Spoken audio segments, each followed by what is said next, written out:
Alors, une petite rapide présentation. Je travaille dans le numérique depuis un peu plus de 15 ans. J'ai d'abord été dans le produit, product owner, product manager, puis UX designer. Chez Octo, je pilote l'équipe de designers, donc on a à peu près une cinquantaine. Et puis, bien sûr, je suis consultante aussi une bonne partie de mon temps pour différents clients. Alors, j'ai envie de commencer avec une petite question. Quand vous lisez ou quand vous entendez le mot design, à quoi est-ce que vous pensez? Le look, ouais. Des couleurs, ok. L'interface, ouais. Alors souvent, on va penser à des choses comme ça. On va penser à du mobilier, on va penser à des fringues, on va penser à de l'architecture, on va penser à des objets, on va parfois penser à du hardware. En tout cas, le mot design, quand on l'utilise en français, souvent, c'est pour dire que quelque chose est beau, que quelque chose est esthétique, que quelque chose parfois est signé par quelqu'un de célèbre, voilà, la chaise de Pantone, la maison de Le Corbusier. Voilà, on l'emploie comme ça. Et en fait, on l'emploie plutôt à tort, finalement, en français, parce que j'ai envie de vous partager, pour commencer, la définition de Steve Jobs, qui je trouvais très juste. Le design, c'est pas juste l'apparence, c'est pas juste le look and feel, ce à quoi ça ressemble, ce qu'on ressent comme émotion. Le design, c'est comment ça marche, c'est comment ça fonctionne, en fait. Et on pourrait ajouter que le design, c'est aussi pour qui ça fonctionne, parce qu'un produit centré uniquement sur la performance technologique, on l'a dit juste avant, en fait, ça fonctionne pas, ça marche pas, ça va pas trouver son public. Et à l'ère aujourd'hui de l'IA et de l'IA générative, de nombreux produits, de nombreuses features sont aujourd'hui construites, ajoutées avec cette idée technocentrée, parce qu'aujourd'hui, il faut en mettre partout. Alors, on va d'abord penser à la techno avant de penser à l'utilisateur. Un produit, on l'a dit un peu avant, c'est censé résoudre un problème, c'est censé le résoudre bien pour que des gens aient envie de l'utiliser. Et justement, dans le design, il y a une discipline qui s'occupe particulièrement de ça. Je pense que vous n'aurez pas de mal à la deviner parce qu'on vous a donné des petits indices en intro. Ça s'appelle l'UX, exactement, User Experience Design. Alors c'est ce monsieur, Don Norman, qui a inventé, popularisé ce terme. C'était dans les années 90. Il est psychologue, il est américain, il est spécialiste des sciences cognitives. Et lui, c'est sa définition de l'UX que je vous ai mis ici, que je vous traduis. L'expérience utilisateur, elle englobe tous les aspects en fait, de l'interaction de l'utilisateur final, le fameux end user, avec l'entreprise, donc avec ses services et ses produits. Donc ce n'est pas juste quelqu'un qui va utiliser un produit numérique sur une interface, c'est beaucoup plus large que ça en fait. Et le métier du UX designer, en fait, c'est d'être garant de la qualité de l'expérience vécue par notre utilisateur final sur le produit ou sur le service conçu, mais de bout en bout. Donc c'est assez global et assez lourd comme responsabilité. Et c'est un métier qui est donc à plusieurs facettes, UX designer. Ce n'est pas seulement de poser des formes sur Figma, comme on a pu me le dire déjà. Figma, c'est donc le logiciel de conception des pages. Donc non, c'est pas seulement ça. Il faut avoir un peu des bases en psychocog, il faut être expert en ce qu'on appelait l'IHM au début des années 2000, fin des années 90, interface homme-machine, connaître des langages front, savoir mettre en place des démarches scientifiques pour de plein de manières différentes aller récolter de la donnée sur nos utilisateurs pour bien les comprendre, et enfin concevoir la solution des écrans, des parcours, etc., sous plein de formes différentes, bien évidemment. On pose des formes, on pose des post-it, tout ça aussi, mais pas que. Alors cette slide-là, tout de suite, petit disclaimer, elle est hyper caricaturale. Tous les data scientists n'ont pas des approches technocentrées, ne sont pas des spécialistes uniquement de maths et de stats. Il y en a aussi chez les designers. Mais c'est plus pour vous dire que, pour moi, ces deux métiers, ces deux expertises, elles sont parfaitement complémentaires. Et que vraiment, si on fait travailler ensemble un UX designer et un data scientist, on a vraiment toutes les chances pour moi de réussir à construire une solution qui sera facile à utiliser, qui répondra aux besoins des end-users et qui va atteindre bien sûr aussi les attentes, les objectifs business. Je pense que c'est vraiment un binôme qui est sous-utilisé aujourd'hui, et cette petite slide un peu schématique, c'est là pour vous montrer cette complémentarité des compétences. Alors, je vous présente maintenant Jakob Nielsen, et c'est sur lui qu'on va s'attarder pour la suite du talk. Alors, Jakob Nielsen, lui, il pense que la vie est trop courte pour cliquer sur des trucs qu'on ne comprend pas, et on est assez d'accord avec Jakob. Il est danois, il est docteur en IHM, il a travaillé pour des grosses boîtes dans les années 90, des grosses boîtes de logiciels, IBM, Bell, Sun Microsystems. Et les années 90, c'est aussi le démarrage de l'émergence grand public d'Internet, on en a parlé un peu ce matin. Et lui, en fait, c'est un des premiers à comprendre assez vite que les principes d'ergonomie d'IHM qu'il applique aux logiciels qu'il construit chez Bell, etc., en fait, s'applique également au site Internet, au premier site Internet. Il comprend qu'il faut faire simple, qu'il faut faire clair, qu'il faut faire efficace. Et donc, il va créer un outil phare, un outil un peu fondateur de l'UX qu'on va explorer ensemble et qui s'appelle les heuristiques de Nielsen. Alors, heuristique, c'est un terme qui vient du grec, qui veut dire l'art de trouver, l'art d'inventer, de faire des découvertes. Concrètement, ça veut dire quoi? Ça veut dire que c'est des directives qui sont empiriques, c'est-à-dire qu'elles sont basées sur l'expérience, sur l'observation. Donc, Jakob Nielsen, il a écrit ces directives après avoir étudié des centaines d'interfaces, après s'être entretenu avec des dizaines de concepteurs de systèmes numériques. Et il a créé ces 10 principes qui servent soit à évaluer un système numérique existant, soit à en concevoir un. Il les a publiés en 89 pour la première fois. Il les a remis à jour dans les années 90, puis en 2005 pour la dernière fois. Depuis, il y a plein d'autres sets d'heuristiques qui se sont créés, mais ce sont les premiers, et c'est assez intéressant parce que, à mon sens, c'est la base de connaissances sur laquelle se construisent tous les autres principes aujourd'hui, finalement, d'ergonomie des interfaces.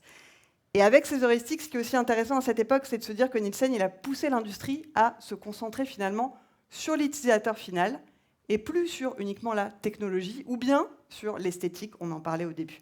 Donc le shift est assez intéressant et assez tôt quand même, puisqu'on est pour la première publication, 1989. Alors on va les balayer ensemble, et puis après vous allez les prendre en main et travailler dessus. Première heuristique, visibilité du statut et de l'état du système. Ça, c'est la première règle, c'est sans doute la règle la plus importante de Nielsen. Ça veut dire que quand l'utilisateur il interagit avec un système numérique, il a besoin de savoir en fait ce qui se passe dans le système quand lui il fait quelque chose. Je fais une action sur une interface, il faut que le système me réponde. Il faut que le système me réponde, pas non plus qu'il me réponde un quart d'heure après, sinon ça va être hyper frustrant. Donc c'est cette logique de délai de réponse et de feedback permanent de la machine avec l'homme, tout simplement.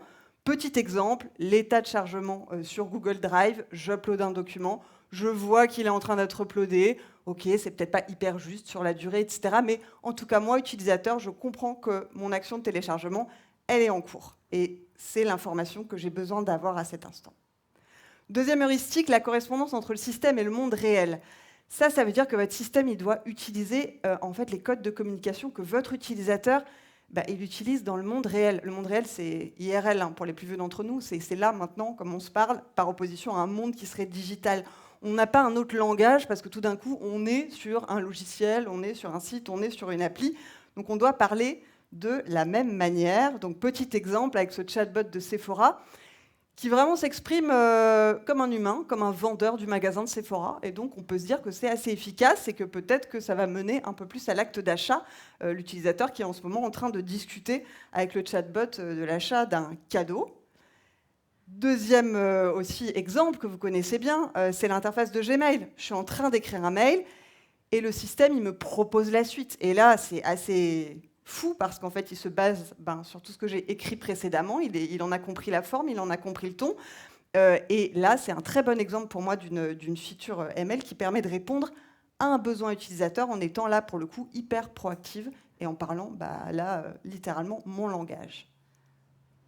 Troisième heuristique, le contrôle et la liberté de l'utilisateur. Très important, surtout en ce moment. L'utilisateur, il doit utiliser le système comme il veut. Vous avez imaginé un parcours, bien sûr. Vous avez imaginé une manière de l'utiliser. Vous l'avez imaginé, le système. Mais l'utilisateur, il va peut-être faire complètement autre chose. Il va prendre un autre chemin. Il va se tromper. Il va devoir refaire, etc. Donc, il doit pouvoir faire tout ça sans être coincé, sans que ça porte en fait à conséquence. Donc là, par exemple, un truc tout simple. Je suis sur Midjourney. J'ai voulu lancer une recherche. À la place, on m'a ouvert cette modale. Et en fait, on me dit, non, si tu veux en fait faire une recherche, il faut que tu t'inscrives. Donc c'est le gros bouton primaire, là, noir, qui me dit, rejoins-nous maintenant. Mais si je ne suis pas prête à m'inscrire, j'ai une petite sortie honorable en dessous, avec un petit bouton secondaire qui me dit, faites un tour. Ah ok, je peux quand même me balader sans m'inscrire, c'est pas mal. Et si jamais j'ai déjà un compte et que j'avais zappé, j'ai encore un lien en dessous, on ne le voit pas très bien, mais qui me propose d'aller à la connexion immédiatement. Donc au final, j'ai lancé une action que je ne pouvais pas faire, une recherche, mais j'ai 3 manières de m'en sortir. Donc là, c'est plutôt chouette, on ne me laisse pas dans une impasse et je peux honorablement trouver une sortie. Ici, c'est une appli qui s'appelle Flock, c'est une compagnie d'assurance pour les drones. Et en fait, sur cette étape-là, ils calculent le prix en fait, de l'assurance, le tarif pour l'opération de drone, en fonction du risque de vol. Et en fait, ce qui est mis là en zoom, c'est les facteurs qui ont influencé finalement le tarif qu'il a choisi, la vitesse du vent, le risque de pluie. Et ce qui est bien ici, c'est qu'en fait, ce message, ça aide tout simplement l'utilisateur à comprendre pourquoi il y a ce tarif, pourquoi ça coûte ce prix-là de lancer mon drone à ce moment-là pour cette opération. Donc le système, il est transparent, il laisse la liberté à l'utilisateur de comprendre ce qui se passe. Donc c'est une feature qui ne lui dit pas juste c'est ce tarif-là et puis c'est comme ça. Voilà pourquoi il y a ce tarif, et donc je garde le contrôle, je garde la liberté. Quatrième heuristique, bon, on ne va pas réinventer la roue. Il y a des standards sur le web, il y a des standards sur le mobile. N'essayez pas d'inventer des choses quand il n'y a pas besoin de les inventer, et au contraire, ça va perdre vos utilisateurs.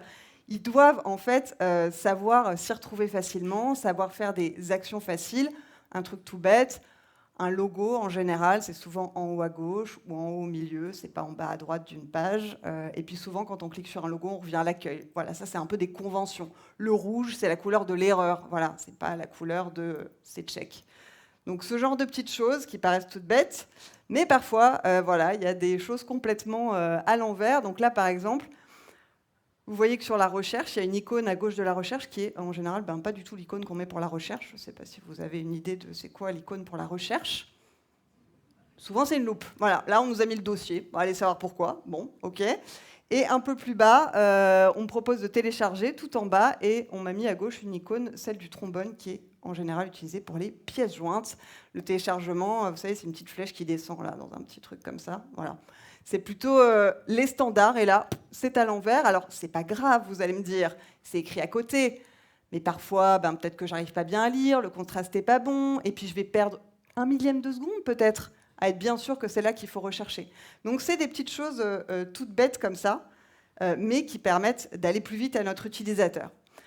Heuristique 5, principe fondamental. On ne veut pas qu'il se gourre. On a dit qu'il avait le droit, mais en vrai, on ne veut pas qu'il se trompe l'utilisateur. Donc on doit faire un système qui minimise les risques d'erreur de notre utilisateur. Par exemple, on va l'avertir. Là, je suis sur Canva, je veux supprimer une image de panda que j'ai faite, qui est pourtant très sympathique. Eh bien, attention, on me met tout de suite une modale. Est-ce que tu es vraiment sûr? Parce que l'action, elle est irréversible. Combien on a de systèmes comme ça où on a supprimé, et mince, aucun moyen de récupérer ce qu'on vient de supprimer. Donc ça, voilà, attention, surtout quand les actions sont critiques, on aide notre utilisateur à ne pas faire une grosse bourde. Là aussi, donc ça c'est un exemple sur Ever. Alors là, c'est un petit peu plus particulier. Cette appli, là, sur cette étape, elle explique qu'elle peut utiliser la reconnaissance faciale pour vous faire automatiquement des super albums de vous et de vos amis. Il y en a d'autres qui ne vous le disent même pas. Hein. Bon, je pense à Apple, par exemple. Là, on vous le dit, sympa. Est-ce que vous voulez qu'Ever le fasse? C'est bien, il pose la question. Mais ils nous ont mis un gros bouton primaire où ils mettent le oui. Et en dessous, c'est même pas un bouton secondaire, c'est vraiment écrit tout petit en grisé, non merci. Donc là, en fait, c'est ce qu'on appelle en UX un dark pattern, c'est-à-dire qu'on va utiliser le fonctionnement du cerveau pour piéger notre utilisateur, c'est-à-dire qu'ici, je vais lire vite et je vais, par habitude, cliquer sur le bouton que je vois le mieux, le bouton primaire, et donc je vais accepter que Ever utilise la reconnaissance faciale, alors que c'était peut-être pas ce que je voulais. Donc là, pour le coup, ça partait d'une bonne intention, mais c'est un peu tordu pour quand même manipuler notre utilisateur. Heuristique 6, reconnaître plutôt que se rappeler. Alors, on vient de le dire, le cerveau, il cherche toujours à s'économiser, à ne pas réfléchir, à en faire le moins possible.